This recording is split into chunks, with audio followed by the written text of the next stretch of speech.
السلام عليكم ومرحبا بكم في قناتي قناة عالم آلاء المتنوع. كنتمنى تكونوا بخير وعلى خير وانتم كتشوفوا الفيديو ديال اليوم ان شاء الله غادي نشارك معكم 4 الاشكال ديال الحلويات بعجينة واحدة بمذاقات مختلفة واشكال مختلفة، اشكال راقيه تحطوهم لضيافكم غيحماقوا عليهم. غنوجدوا هاد الحلوى دفعه واحده بعجينه واحده بمقادير مضبوطه في المتناول. غنعطيكم المقادير مضبوطه بقياس الكأس، وغادي نخلي لكم المقادير مضبوطه في صندوق الوصف. الا كنتي اول مره كتشوفي القناه ديالي كنتمنى تشتركي في القناه وتفعلي زر الجرس باش يبقى يوصلك كل جديدي، والتغطية على زر لايك باش يطلع الفيديو لعدد كبير من الناس. ويلا نبداو بالمقادير وطريقة التحضير في نفس الوقت على بركة الله.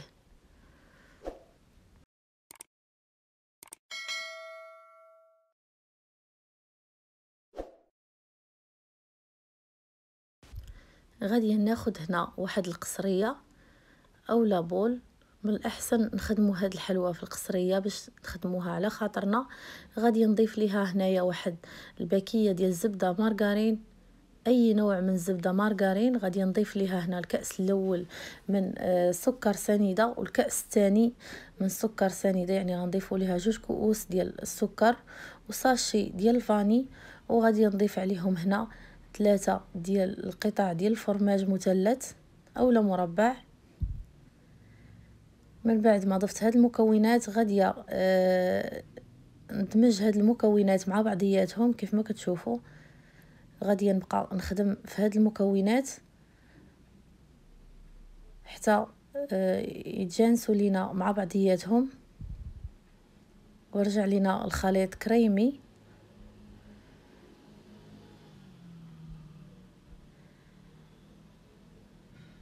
ممكن تضيفوا سكر كلاصي الا بغيتوا، تضيفوا كأس سكر عادي وكأس سكر كلاصي. من بعد ضفت قبصة ديال الملح اولا شوية ديال الملح. ضفت عليهم هنا كأس ديال الزيت. غندخلوا الكأس الاول من الزيت، عاد غادي نضيفوا الكأس الثاني. غتهز علينا هاد العجينه 2 كيسان ديال الزيت. ضفت الكأس الاول حتى دخلته في المكونات، عاد ضفت الكأس الثاني حتى هو. غادي نخدم المكونات مزيان حتى يرجع لينا الخليط كريمي، ما كتبقاش لينا ديك الزبده طروفه. خاصها تذوب لينا في الخليط كيف ما كتشوفوا، كيرجع لينا الخليط على شكل بوماد. من بعد غادي نضيف عليهم هنا 2 كيسان ديال دانون اولا 2 العلب ديال دانون فاني اولا دانون طبيعي اللي كتفضلوا. انا ضفت هنا 2 علب ديال دانون فاني. في هاد العجين راه ما كنضيفوش البيض في هاد الحلوى نهائيا، كنضيفوا دانون كيعطينا واحد النتيجه رائعه للحلوى ديالنا. من بعد ما ضفت دانون غادي نخلطو مزيان مع المكونات كيف ما كتشوفوا. من بعد غادي نضيف دابا واحد 2 معالق كبار ديال نشا الذره مايزينا. غادي نخلط المكونات كيف ما كتشوفوا. الخليط ديالنا كيجي ناجح، غير خدموه مزيان، ما تخليوش الزبده طروفه، حيت لبقات الزبده باينه في الخليط كيتجمع لينا الخليط في الفران اولا كتجمع لينا شكل ديال الحلوى في الفران. من بعد بديت كنضيف الدقيق بالتدريج. عندي هنا كيلو ديال دقيق الفورس، غادي نبدا ندخل فيه بالتدريج. وضفت هنا واحد ساشي ديال الخميره 7 غرام، ضفتها كامله لهذا الخليط. وغادي نبدا نضيف الدقيق بالتدريج، وانا كنجمع في العجينه، كنجمعها غير باطراف الاصابع ديالي. ما غاديش ندلكو هاد العجين، ما كندلكوش، ما كنعجنوش بحال العجينه. هاد الخليط كنجمعوه بحال العجين ديال صابلي، غير بالاطراف ديال الاصابع ديالنا كيف ما كتشوفوا في الفيديو. غادي نبقى مستمره بهاد الطريقه حتى تجمع لينا العجينه ديالنا. غادي نوريكم القوام ديالها في الاخير كيفاش كتجي. ما كنديروهاش قاصحه بزاف. هذا هو الشكل ديال العجينه ديالنا، كتجي رطبه كيف ما كيبان لكم في الفيديو. هاد العجين دخلات ليا الكيلو ديال الفورس كامل اولا 10 كؤوس ديال الدقيق كامله دخلات ليا في هاد الخليط.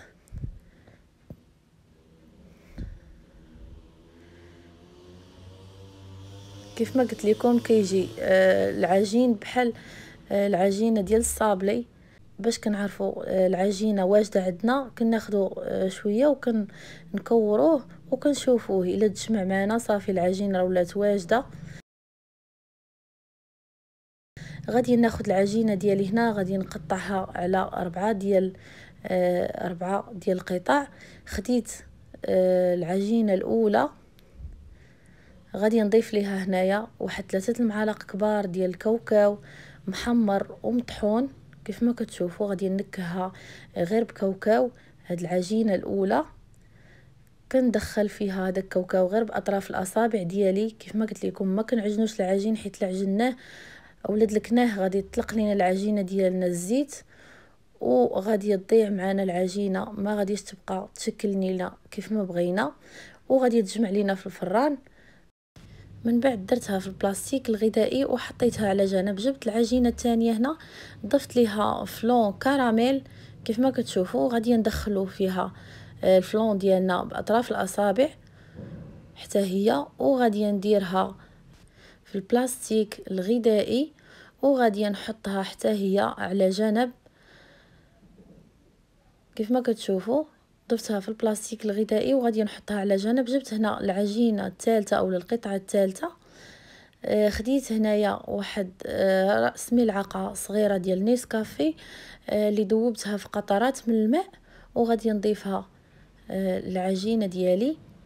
غادي نضيف عليها هنا حبيبات الشوكولاته اولا شعريه الشوكولاته فيرميسيل اسود، وغادي ندخل هاد المكونات في العجينه ديالي باطراف الاصابع. كيف ما كتشوفوا كنضيفها غير باطراف الاصابع وغادي نزيد في هاد العجينه ديالي واحد الملعقه صغيره ديال الدقيق، حيت ضفت ليها القهوه مع الماء باش كاع ما تجينا العجينه جاريه اولا طالقه على العجينه الاخرى.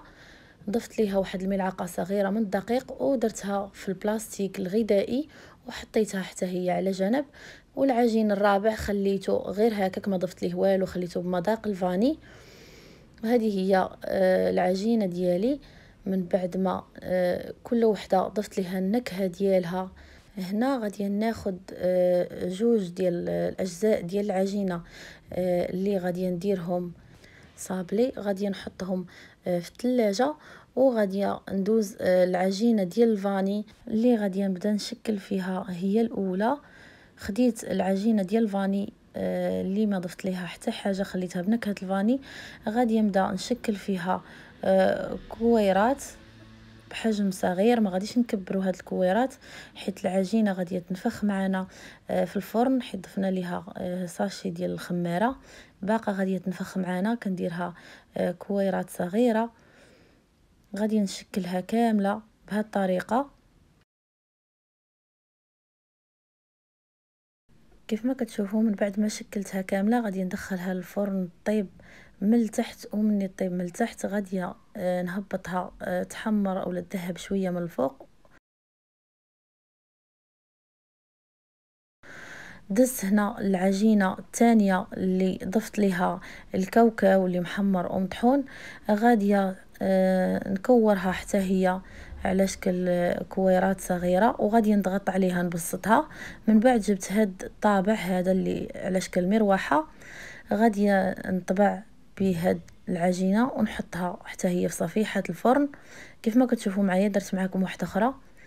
كنكور العجين وكنضغط عليه شويه ومن بعد كنضيف ليه هاد الطابع اللي على شكل مروحه ونحطه في صفيحه الفرن.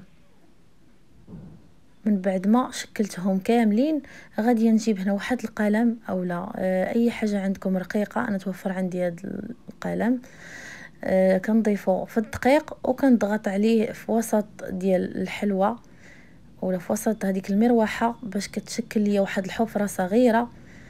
من بعد ما غيطيب الحلوه ديالي غادي نعمر هذيك الحفره بالشوكولاته كيف ما كتشوفوا.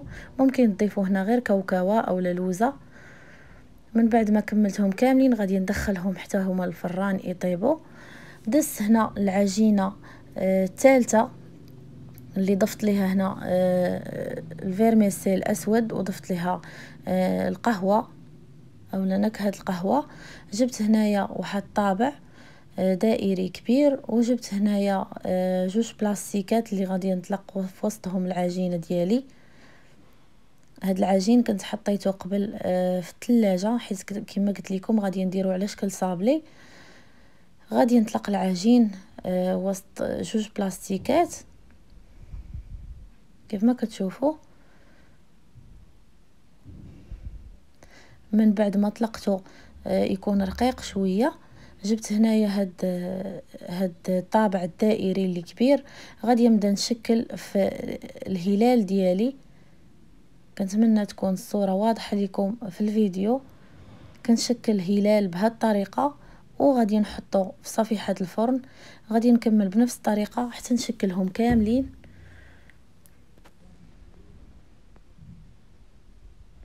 من بعد ما غنشكلهم كاملين غادي ندخل صفيحه الفرن، غادي ندخلها للفرن اللي يكون مسخن من قبل. من بعد ما خرجت منه الحلوى الاخرى غادي ندخلو من الفوق حتى يطيب لينا اولا يتحمر لينا شويه من التحت.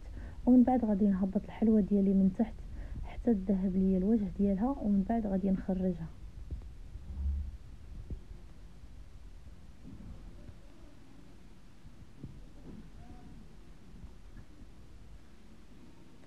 من بعد ما دخلت الهلال ديالي الفرن، دزت هنا العجينه الرابعه والاخيره اللي نكهتها بالنكهه ديال الكراميل. وجبت هنايا واحد بياض البيض اللي طربته، وكاوكاو كونكاسي يكون ما محمرش خضر. وجبت هنا واحد الطابع، اي طابع كان متواجد عندكم تقدروا تخدموا به في هذه الحلوى هذه. خديت العجينه ديالي غادي نطلقها حتى هي ما بين جوج بلاستيكات على شكل صابلي. هاد العجينه حتى هي كانت في الثلاجه.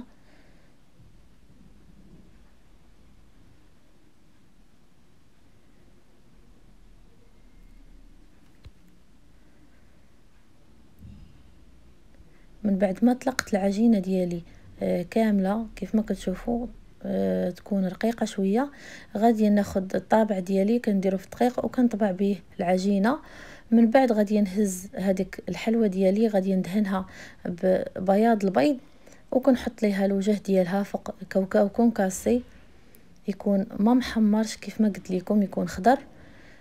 كنحطو وكنبدا نحيد الزوائد اللي كيكونوا في الجوانب. كيجي الشكل ديالها بحال هكا، وكنحطها في صفيحه الفرن.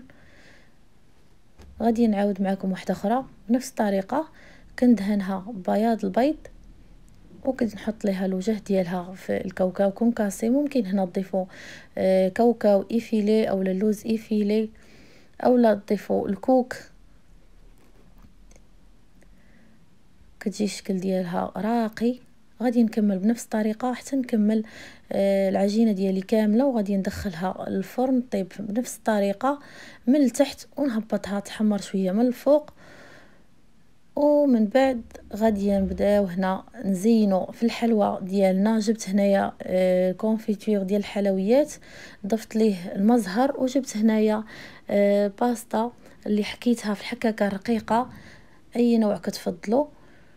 وجبت هنايا الغريبه ديالي ديال اللي خدمت معاكم الاولى مذاق الفاني. غادي نحطها في الكوفيتير حتى تشرب ليا مزيان، ومن بعد كنحيدها وكنحطها في الباستا اللي حكيت. كيف ما قلت لكم ممكن تضيفوا في هذه المرحله الكوك، تزيين اختياري.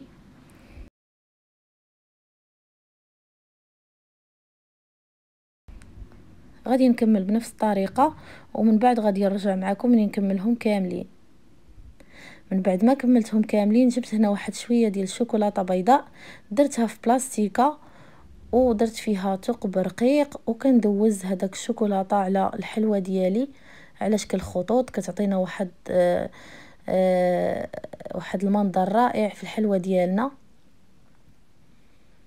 كيف ما كتشوفوا غادي نكملهم وغادي نحطهم على جنب ونخليهم حتى ينشف هذاك الشكلاط اللي فوق منهم. غادي ندوز للحلوى الثانيه اللي درتها بهذا الشكل على شكل مروحه، وفي الوسط ديالها درت فيها ثقب. غادي نعمرها حتى هي هذاك الحفيره اللي درنا غادي نعمروها بشوكولاته بيضاء. ممكن هنا تضيفوا تعمروها بالكراميل اولا بالشوكولاته السوداء اولا باي حاجه كتفضلوها بشي تعليكه اللي كانت عندكم. من بعد ما كنحط الشوكولاته البيضاء ممكن تضيفوا هنايا اللي عندكم العقيق ديال الحلويات. انا هنا ما تواجدش عندي، ضفت بيبي شوكولا اولا حبيبات شوكولاته ديال الكوكيز حطيتهم الفوق حتى هما عطاو منظر رائع للحلوى. غنكملهم كاملين بنفس الطريقه. غادي ندوز هنا للشكل الثالث اللي هو الهلال. من بعد ما طاب وخديت هنايا واحد الكميه ديال الشوكولاته السوداء اللي ذوبتها حتى هي فوق البوطه، وغادي نبدا ندير النصف ديال الهلال. كنديرو في الشوكولاته السوداء اولا كندير فيه الشوكولاته السوداء، كنغطيه النصف ديالو كنغطيه بالشوكولاته السوداء والنصف كنخليه هكاك. كنتمنى يكون الفيديو موضح لكم الشرح. من بعد ما كنكملهم كاملين غادي نجيب هنايا الشوكولاته البيضاء اللي درت في البلاستيكه، وغادي نبدا ندير خطوط على الشوكولاته السوداء اللي ضفت الهلال كيف ما كتشوفوا، وغادي نحطهم على جنب حتى ينشف ليا الشوكولا ديالي. وغادي ندوزو للشكل الرابع والاخير. هو هذا الشكل الرابع والاخير كيجي رائع، كيعطي واحد المنظر رائع. تقدروا تخليوها غير هكا ما تضيفوا حتى اضافه اخرى، كيجي اصلا مزين، كيطيب بالتزيين ديالو. جبت هنايا واحد الكميه من الشوكولاته السوداء اللي ذوبتها وخديت غير بالمعلقه بديت كندير خطوط فوق من الحلوى ديالي كيف ما كتشوفوا في الفيديو. غادي نبقى ندير في خطوط. بالنسبه للحلوات اللي ما وصلش ليهم الخطوط كندير عليهم حتى هما خطوط بالشوكولاته السوداء، كيعطيها واحد المنظر رائع ومنظر مختلف هاد الشوكولاط اللي ضفته.